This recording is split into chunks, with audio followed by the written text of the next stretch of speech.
जय हिंद साथियों। आशा करता हूँ आप सभी स्वस्थ होंगे, अच्छे होंगे। जैसा कि आप सभी लोग जानते हैं कि 24 अप्रैल को प्रत्येक वर्ष राष्ट्रीय पंचायती राज दिवस के रूप में मनाया जाता है। इस साल भी पंचायती राज दिवस मनाया गया और मेरी कोशिश थी कि मैं गांव में लोगों के बीच जाऊं और पंचायती राज के दिन गांव वालों को और क्षेत्र के लोगों को जागरूक करूं, जो पंचायतों के अधिकार हैं, जो पंचायतों के कार्य हैं और जो पंचायतें जिस प्रकार कार्य कर रही हैं। लेकिन इस कोरोना वायरस के चलते बाहर निकलना मना है, तो लॉकडाउन का पालन करते हुए ये संभव नहीं हो पाया। तो वीडियो के माध्यम से ही मैं थोड़ी जानकारी देना चाहता हूं, ताकि आने वाले समय में जो नौजवान हैं वो समझें और अपने अधिकारों के लिए सरकार से मांग रखें और बेहतर ज़िंदगी जीने के लिए अग्रसर हों। साथियों, हमारे देश में 3 सरकारों का जिक्र किया गया है, जिसमें केंद्र सरकार, राज्य सरकार और पंचायती राज सरकार। केंद्र सरकार और राज्य सरकारों के बारे में तो सब लोग अच्छे से जानते हैं, लेकिन जो हमारी खुद की सरकार है, सेल्फ गवर्नमेंट जिसे हम बोलते हैं, जो पंचायती राज सरकार है, जिससे हम डायरेक्टली जुड़े होते हैं, उसके बारे में ना तो हम जानते हैं और ना जानना चाहते हैं। और यही एक कारण है जिसकी वजह से आज़ादी के 73 साल बाद भी जो हमारा ग्रामीण भारत है वो आज तक विकसित नहीं हो पाया है। आज भी जो ग्रामीण भारत के लोग हैं उनको सिर्फ एक वोट बैंक की तरह देखा जाता है। जब हम किसानों की बात करते हैं तो हर कोई व्यक्ति, हर कोई राजनीतिक दल किसानों की वोट लेने के लिए उन्हें नए नए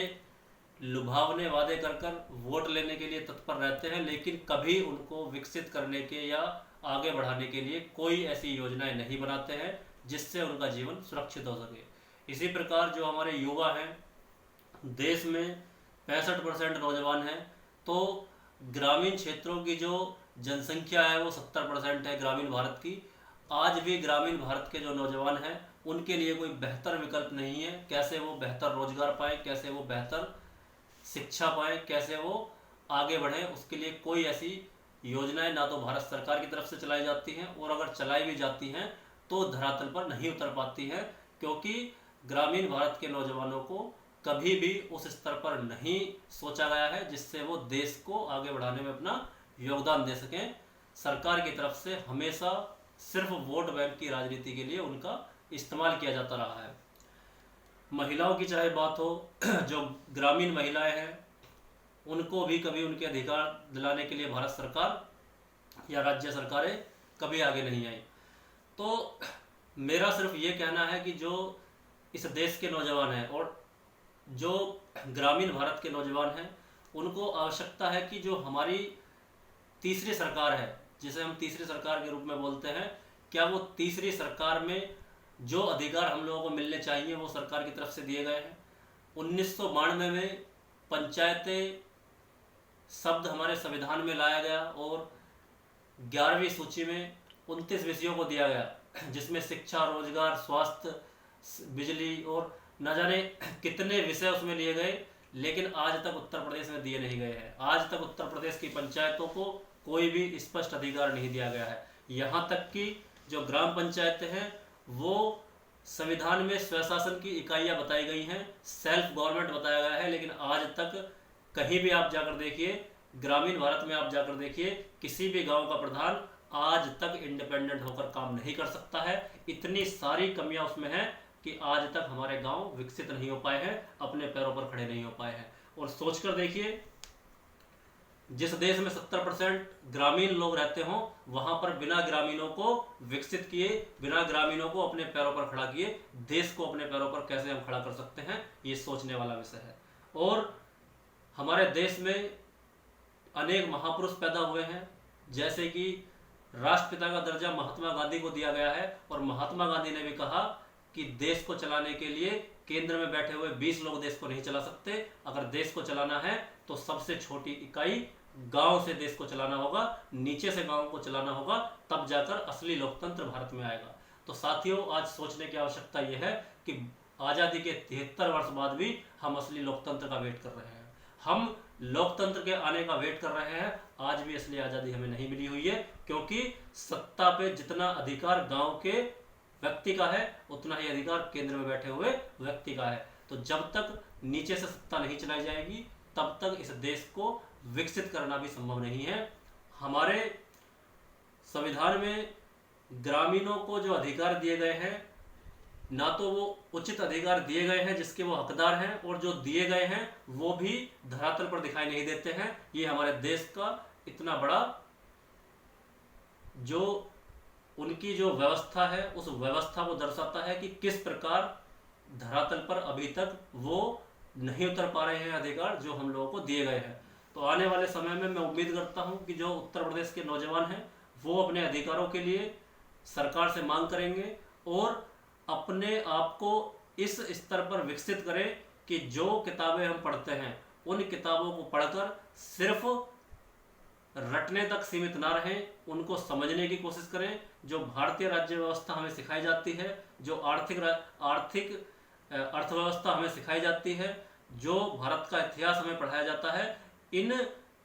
किताबों से सीख लेकर कैसे हम समाज को बेहतर करें, कैसे हम इस देश के नौजवानों को आगे बढ़ाएं, कैसे हम इस देश की महिलाओं का उत्थान करें, सम्मान करें, और कैसे हम इस देश के किसानों को आत्मनिर्भर करें। ये सब चीज़ें हम लोगों को सोचनी होंगी, समझनी होंगी और उनके लिए लगातार चलना होगा, क्योंकि ये जो देश है इस देश को आज़ाद कराने के लिए लाखों लोगों ने बलिदान दिया है। कोई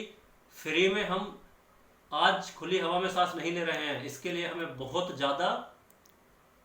कुर्बानी देनी पड़ी है, एक बहुत ज़्यादा कीमत हमने इसकी चुकाई है। और आज का नौजवान अगर इस कीमत को नहीं समझेगा तो फिर से हम अपने देश को गड्ढे में लेकर चले जाएंगे। आज जो कोरोना वायरस का ये दौर चल रहा है, पहले से ही हम अर्थव्यवस्था में काफ़ी पिछड़े हुए थे और 2019 में जो हालात हमारे थे वो काफ़ी चिंताजनक थे। 2019 में कोई भी ऐसा कार्य नहीं हुआ जिससे देश को गति मिल सके, अर्थव्यवस्था बेहतर की जा सके। और 2020 में जो ये कोरोना का संकट चल रहा है, पूरे 2 महीने हमारे मार्च और अप्रैल जिस प्रकार से लॉकडाउन में निकल चुके हैं, और आने वाले समय में भी कोई ऐसा विकल्प हमें नज़र नहीं आ रहा है जिससे इस देश को बढ़ाया जा सकता है। तो आज हमारे देश के जो नौजवान हैं उनकी जिम्मेदारी बढ़ जाती है। आज हमारे देश के नौजवानों को ये समझना होगा कि किस प्रकार हम इस देश को बचाएंगे। आने वाले समय में अगर इस देश को बचाना है तो प्रत्येक व्यक्ति को अपने अपने स्तर पर काम करना होगा, और जो नौजवान हैं उन नौजवानों को किताबें पढ़ने के साथ साथ समझनी होंगी, और किताबों को समझने के साथ साथ इस देश को आगे बढ़ाने के लिए कदम उठाने होंगे। हमको आज तक लगता था कि महंगी महंगी प्राइवेट यूनिवर्सिटीज में पढ़ने के बाद, महंगी महंगी डिग्रियां लेने के बाद विदेश में जाकर हम नौकरी कर लेंगे, लेकिन मेरे साथियों आज हमारे पास वो ऑप्शन भी नहीं है। आज आप जब विश्व स्तर पर देखेंगे, जो बड़े बड़े विकसित देश हैं आज भुखमरी के कगार पर खड़े हुए हैं। आज बड़े बड़े विकसित देश जिनमें कल हम जाने के सपने देखते थे, आज वहाँ के हालात इतने बदतर हैं कि वहाँ पर टिकना मुश्किल है। आज सिर्फ ये भारत ही है जो इस दुनिया को, इस विश्व को रास्ता दिखा सकता है, और वो तभी हो सकता है जब इस देश का 65% नौजवान अपने पैरों पर खड़ा हो जाए, और अपने पैरों पर खड़ा होने के साथ साथ इस देश को अपने पैरों पर खड़ा होने में अहम भूमिका निभाए। और मुझे उम्मीद है जो ये राष्ट्रीय पंचायत दिवस है, जो 70% हमारे ग्रामीण भारत के नौजवान हैं, आने वाले समय में जो मेरी इस वीडियो को देखेंगे वो अपने अपने स्तर पर छोटे छोटे उद्योग धंधे से ग्रामीण भारत को फिर से उठाएंगे, देश को फिर से उठाएंगे, और इस प्रकार के कार्य करेंगे जिससे स्वदेशी को ज़्यादा से ज़्यादा प्रमोट किया जाए, जिससे कि भारत में बनी हुई चीज़ों को ज़्यादा से ज़्यादा यूज किया जाए, जिससे कि हमारा देश अपनी अर्थव्यवस्था को फिर से संभाल पाए, जिससे कि हम लोग ज़्यादा से ज़्यादा लोगों को रोजगार दे सके, और अपना जो किसान है, हमारे भारत का जो किसान है, उसकी फसल का सही मूल्य दे सके। क्योंकि जब हम भारत में बनी हुई चीज़ों का इस्तेमाल करेंगे तो किसान की उगाई हुई चीज़ों का भी इस्तेमाल जरूर होगा, जिससे हमारा देश का किसान भी विकसित होगा, हमारा देश भी विकसित होगा, हमारे नौजवानों को रोजगार भी मिलेगा, और हमारे देश का विकास भी होगा, और तब हम पूरे विश्व को राह दिखा सकते हैं। और मुझे उम्मीद है कि आने वाले समय में हमारा जो नौजवान है वो सीखेगा, और सीखने के बाद लगातार अपने देश को आगे बढ़ाएगा। सभी को राष्ट्रीय पंचायत राज दिवस की बहुत बहुत शुभकामनाएं। और मुझे उम्मीद है आने वाले समय में नौजवान अपनी पंचायतों को आगे बढ़ाने में ज़्यादा से ज़्यादा अहम रोल निभाएंगे, और साथ ही जो अधिकार हम लोगों को मिले हुए हैं उनको सीखेंगे, उनका इस्तेमाल करेंगे, और जो नहीं मिले हुए हैं उसके लिए हम अपनी आवाज़ उठाएंगे और सरकार से लेकर रहेंगे, क्योंकि भारत का संविधान प्रत्येक नागरिक को समान अधिकार देता है। उसका हम आने वाले समय में इस्तेमाल करेंगे। जय हिंद, जय भारत।